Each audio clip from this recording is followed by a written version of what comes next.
Sunday scaries are not just for those about to head back into the work week. For me, it was making sure that my pathway into Cuba was as informed and streamlined as possible. The problem was, and still is, there's hardly any clear information about crossing the border to go into Cuba with an American passport and without a tour company to hold your hand. And I couldn't ignore the significance of traveling to somewhere where so many people have been desperate to leave, who have died in the process, in fact. I was, to put it mildly, flying by the seat of my pants across the Iron Curtain. Today, I can announce that the United States has agreed to formally reestablish diplomatic relations with the Republic of Cuba. You know there's story going around about the CIA and they're trying to get, sending in the folks to get Castro.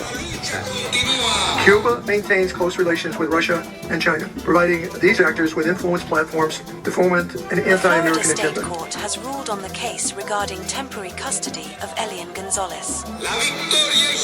I think you ought to have that. It's incredible. I don't believe there's a thing in the world to it, and I don't think we ought to seriously consider it, but I think you ought to know about it. The progress that we mark today is yet another demonstration that we don't have to be imprisoned by the past. When something isn't working, we can and will change.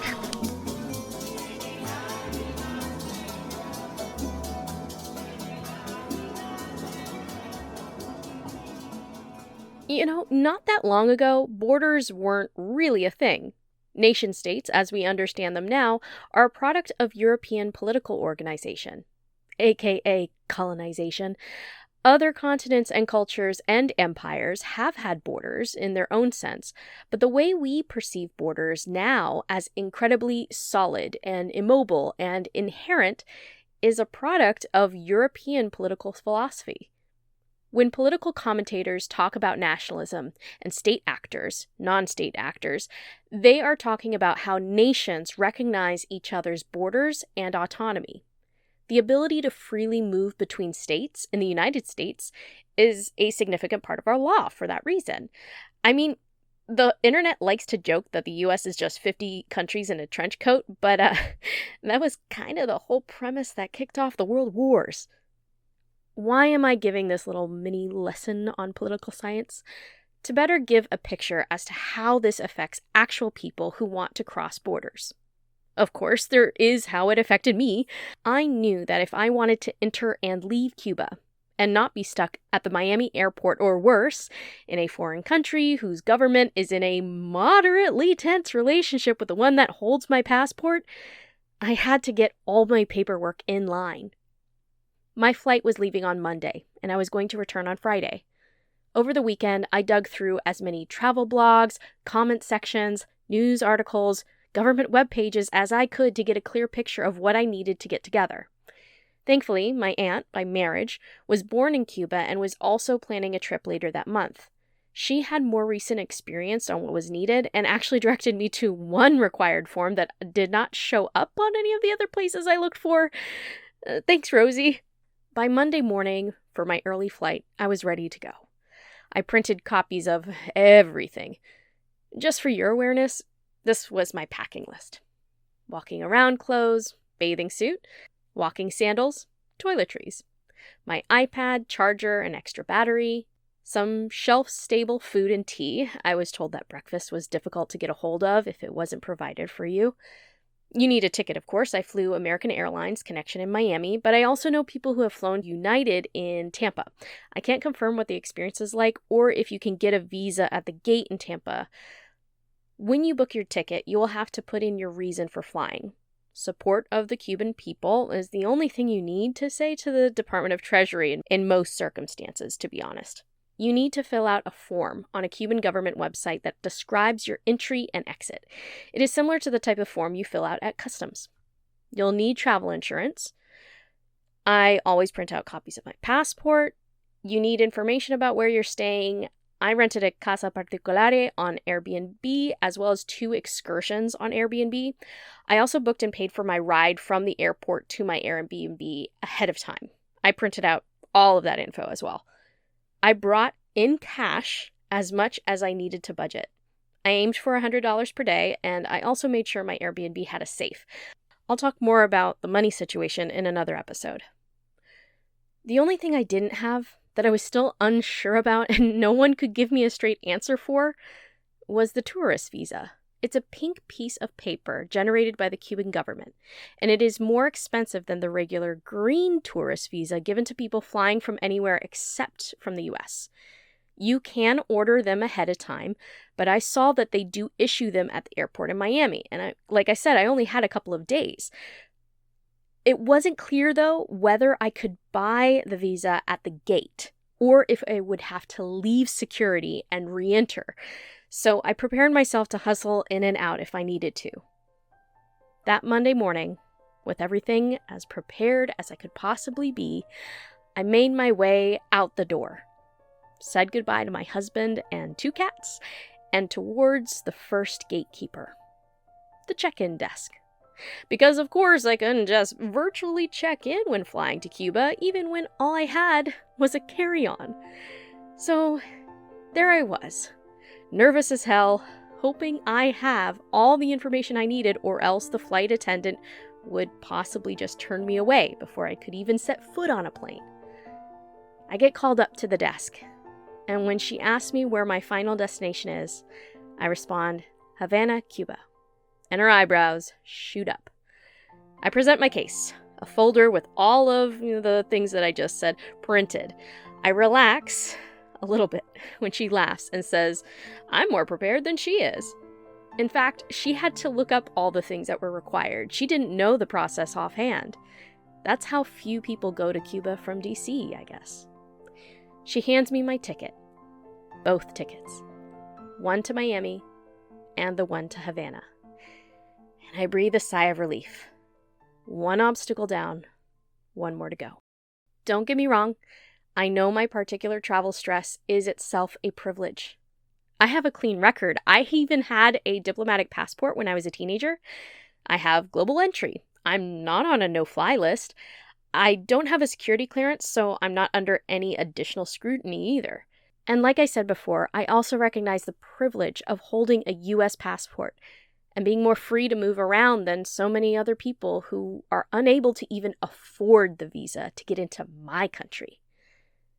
Any danger I faced was nothing in comparison to the history of people fleeing to and from borders, including Cuba. Perhaps one of the few things people know about Cuba is the wet foot, dry foot policy.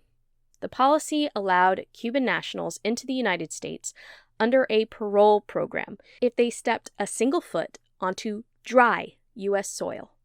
Usually that meant the closest point across the Gulf of Mexico, which is Florida.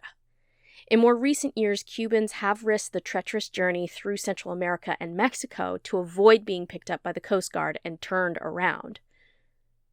The policy itself was created in 1966 under the Cuban Adjustment Act, which gave green card status to Cubans who had been admitted or paroled into the United States and have been physically in the United States for at least a year. There's a reason that Cuban Americans are set apart politically in our system. They essentially got to cut the line. They were also the only ones who received such grace from the United States immigrant policies. And so, perhaps in the spirit of fairness and in anticipation of normalization of relations with Cuba, President Barack Obama eliminated the policy in 2017. No wonder Miami Cubans hated him. That and the unfortunate anti-blackness that poisons them. But I digress. This hasn't always been a straightforward system. In the years following the Soviet Union's collapse in the 90s, food and other imports and exports stopped or severely slowed in Cuba, up to 80% at one point. Cuba's oil imports dropped 10% of pre-1990 amounts. Fidel Castro and his government declared a special period in a time of peace, enforcing severe rations and causing additional political and economic instability. In 1994 alone, over 30,000 desperate people fled in makeshift rafts to the United States. Perhaps if you're old enough, you remember Elián González, and his controversial custody and immigration case in 2000. His case involved the governments of Cuba and the United States, his father in Cuba, his other relatives in Cuba and in Miami, and Miami's Cuban community. Elián González, as you know, became the face of the U.S.-Cuba relations as a child, the little boy who survived a perilous trip to Florida by boat, his mother dying on that journey. You likely remember Elián González as a frightened child, arriving on U.S. soil on a stretcher after a failed journey from Cuba. Mr. President, are you inclined to sign or veto any possible bill out of Congress that would grant Elián González U.S. citizenship? Well, first, I have done my best, as all of you know, to handle this in a non-political way. You'll hear from House Majority Whip Tom DeLay and 2 Florida representatives as they met with reporters today to discuss their support for allowing the boy to remain in the United States. And President Clinton and Janet Reno have now joined Fidel Castro's effort to drag a small boy back to a life of communist oppression. They need more space and they need more privacy, and so it's in the interests of space and privacy that the location will change. Whether we have the tools to maximize the chance that the kids involved and the families involved will be treated fairly, based on the merits of particularly the best interest of the child. The poet George Bernard Shaw once said, "Liberty means responsibility." And for me, it means the responsibility to defend the rights of 6-year-old Elián González and to ensure that his interests and his well-being are the primary considerations. The child they loved for 5 months and they cared for him very much. Obviously, they are very sad. We share that sadness at this point. About that. But make no mistake, it is Fidel Castro who is responsible for this entire situation. And obviously, Castro and his regime are calling the shots here. For some reason, the fundamental difference between Castro's Cuba and America has been obscured through this whole affair. This is not a trophy. It's a 6-year-old boy. And he is where he ought to be, and that's with his father. And this difference goes to the very core of human existence. Elián González is not an orphan. It's not an orphan. Good evening and welcome to the first and maybe only racial draft here in New York City. Folks, this is for all the marbles. What happens here will state the racial standing of these Americans once and for all. All right, the Latins are up now. Why don't we all take an escucha to their pick? We, the Latinos, choose Elián González. I don't understand that one.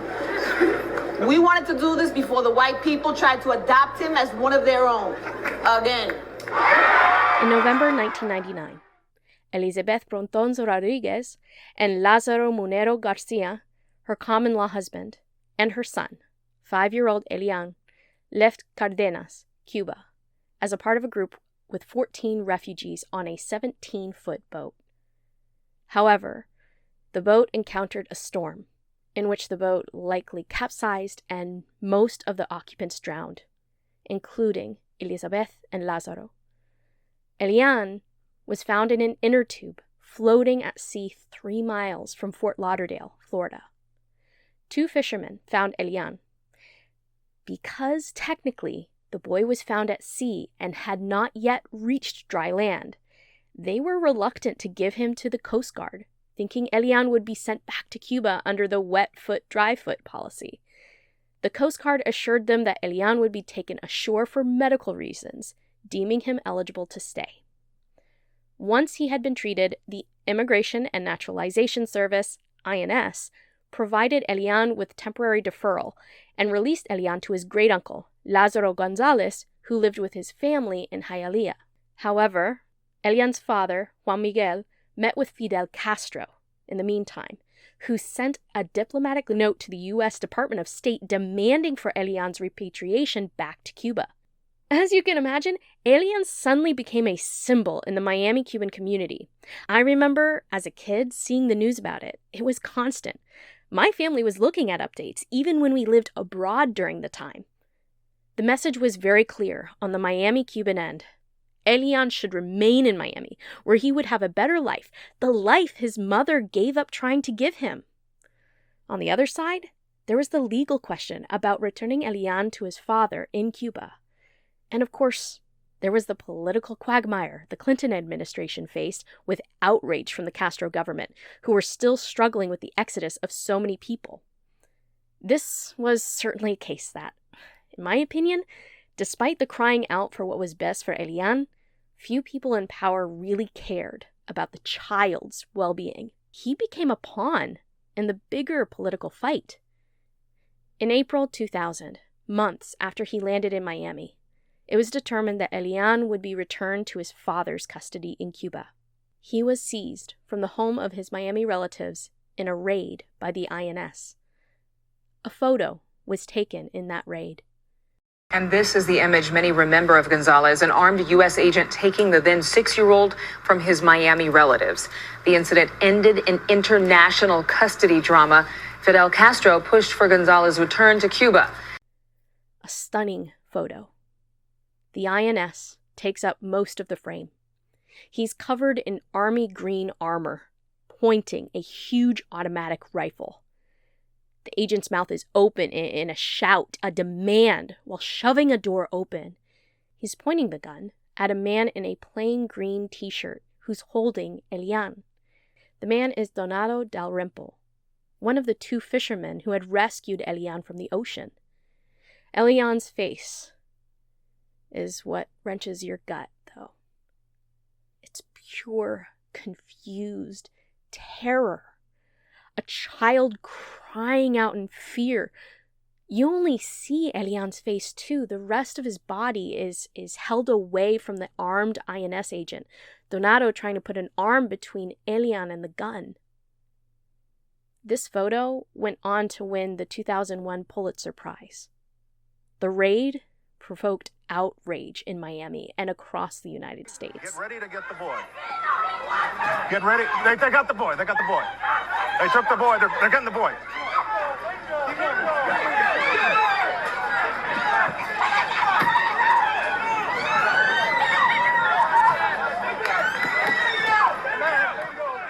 Another photo ran after the raid, though. It was the photo of Elián's joyful reunion in the arms of his father. Earlier this morning, federal agents in Miami began to reunite Elián González with his father and uphold the rule of law. It was on the front page of Time magazine. The visual polarization of the U.S. and Cuba could not be more stark. Elián González ended up being a revered and lauded figure in Cuba. He became an engineer, even entering the National Assembly as a representative. You could easily argue he was provided a cushy life just for Castro despite the United States' continued embargo and contribution to Cuba's suffering. So many Cubans who attempted to escape, who never made it to dry land, did not receive such a warm welcome upon their return. I was thinking of Elián when I landed in Miami, and I was thinking about that story of King Solomon and the 2 mothers. We never ask what it feels like for the children of these conflicts. What it feels like to be pulled across an ocean, not knowing which side we belong, being claimed by both but for power and control, not for love or belonging. The message for me is that many others have died while trying to reach American soil. But it is the American government itself that, with an unfair blockade, causes a critical economic situation inside of Cuba. Elián told ABC in May that he hopes to one day return to the U.S. and to thank those who supported his return to Cuba. I want the time to give my love to American people. Rushing through the Miami terminal, I wanted to get to the gate to Havana to ask if I needed to go outside security or not to get the visa. I'm out of breath. I have less than an hour when I go up to the desk to talk to the flight attendants. There's a line. It looks like they were issuing the visas. I cut the line to confirm. The flight attendant looked a little exasperated when he told me, yes, I can purchase the visa here. He pointed to the sign a little off to the side that echoed his confirmation. I beamed and thanked him and returned to the back of the line. I paid the fee, got stamped, and tucked my little pink visa, my ticket, literally and metaphorically, into my passport. I was going to Cuba. I had everything I needed. Somehow, with little information and a ton of history weighing on my shoulders, I got the final green light to go to Cuba. We'll be back for my arrival. Thank you, and stay tuned.